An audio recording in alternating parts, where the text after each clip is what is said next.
Are you vegetarian or vegan and you really want to try some amazing chili? Well, don't worry, I've got the recipe for you.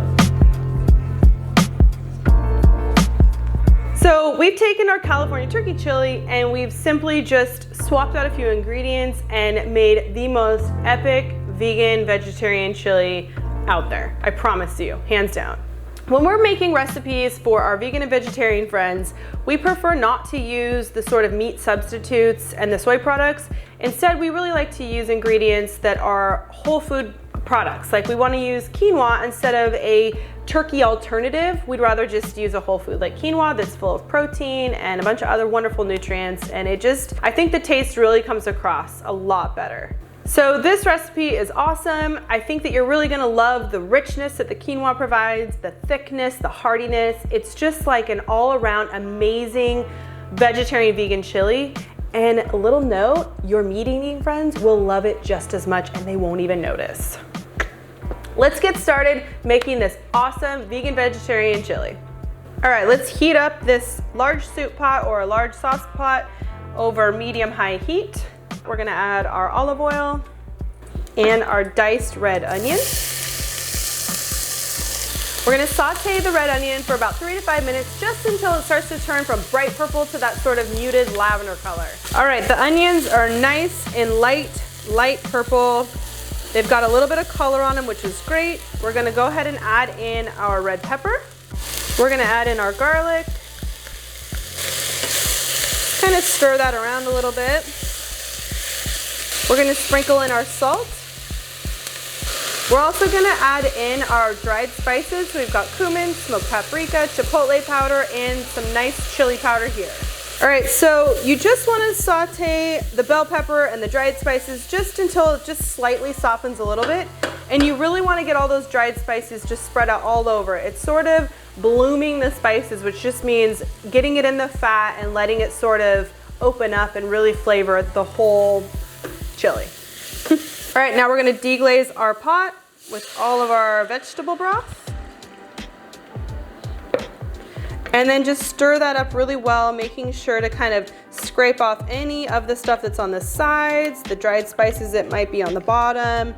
We're also gonna add in our diced tomatoes with the juice. We're gonna add in our black beans and the kidney beans. So we went ahead and grilled this corn already, and we're gonna remove the corn kernels, but we're also gonna reserve the cob because that's gonna help make the broth and the chili just extra rich and deep in flavor. We're gonna add all this into our mix. So I'm just gonna kinda get these in the broth, all the corn cobs. You'd be surprised how much flavor those really add to your chili.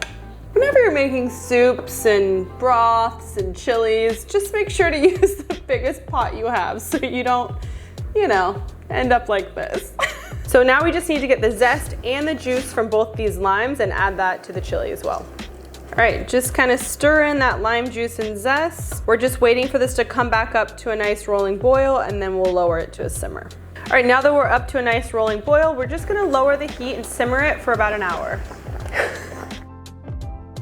This has been simmering for an hour and it's looking really nice.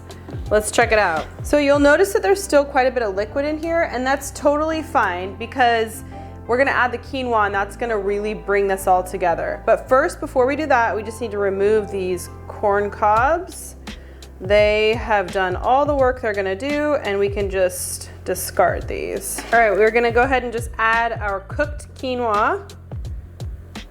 And this is gonna start to really thicken it up and make it just super rich. So just get that all mixed in, and you can let it set for maybe another 10 minutes if you want, just to let it kind of really come together nicely, but it's ready to serve.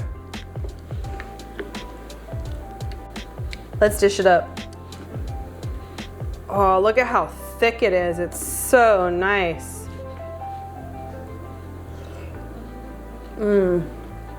That is really good.